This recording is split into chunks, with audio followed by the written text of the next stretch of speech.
أعوذ بالله من الشيطان الرجيم بسم الله الرحمن الرحيم اللهم عجل لوليك الفرج.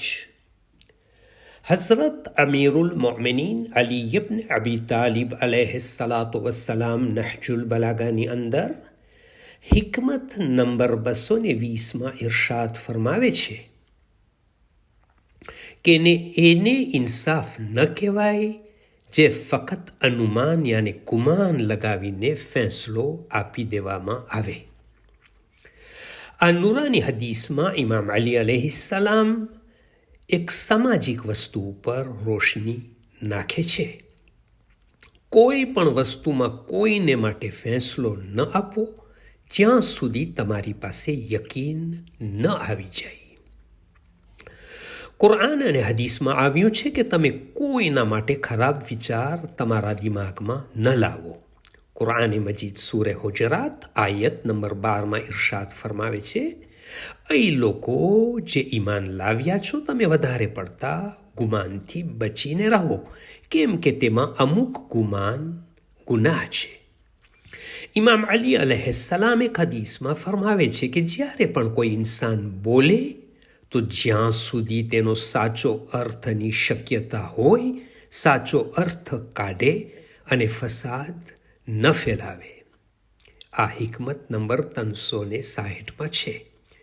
કેમ કે શંકા અને અનુમાન ઇન્સાનને ગુમરાહ કરી આપે છે.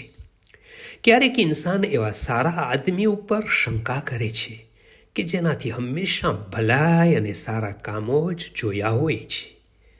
ફક્ત એક શંકાના લીધે તેની બધી જ ભલાઈ અને નેકીઓ ભૂલાઈ જાય છે અને વર્ષોનો વિશ્વાસ એક સેકન્ડમાં તૂટી જાય છે.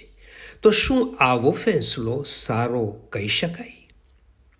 ઇમામ અલી અલૈહિસ્સલામ પોતાની બીજી એક હદીસમાં શંકા વિશે ફરમાવે છે, સારા લોકો વિશે શંકા ખૂબ જ મોટો ગુનો છે અને બહુ જ મોટો જુલ્મ છે.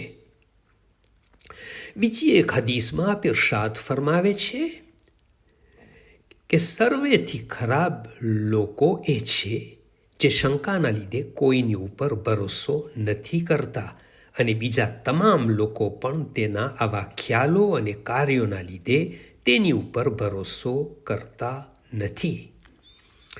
તો કોઈ પણ ઇન્સાન જ્યારે શંકા કરે છે તો તે બીજા ઉપર જુલ્મ અને અત્યાચાર કરી રહ્યો હોય છે. તો શંકા અને અનુમાનથી બચવું પણ એક મોટી નેકી છે. اللهم صل على محمد وآل محمد وعجل فرجهم. From Fountain of Ahlul Bayt alayhim salam.